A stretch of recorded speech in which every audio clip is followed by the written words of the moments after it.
of my other paths that I went on was exploring the path work. It's called path work, and it was these sort of psycho-spiritual guided lesson, from a guide from another dimension, you could say. It doesn't matter, he said, the guide said, it doesn't matter the vehicle of transmission. These were like the most beautiful teachings that came through. It came through this woman, Eva Parakos, actually. She was a channel for these teachings.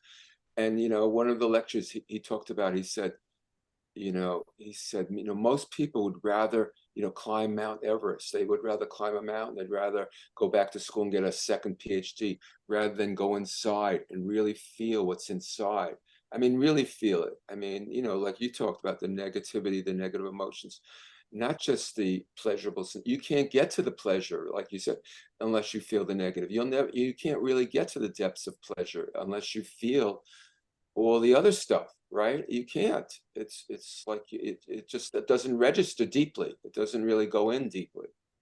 Yes, and that's exactly where the safety that you mentioned comes in. Like being safe enough, like we cannot not have full insurance and full security and full safety, because like we know how the world is and we know how we are, like also unpredictable, but we can have like confidence and a certain trust in ourselves and trust in life as well, that enables for this tightening solidity past traumas stuff to open their mesh a little bit, to create a little bit more breathing room, and also while we digest and process all that stuff, to also become like more willing to welcome pleasure, and to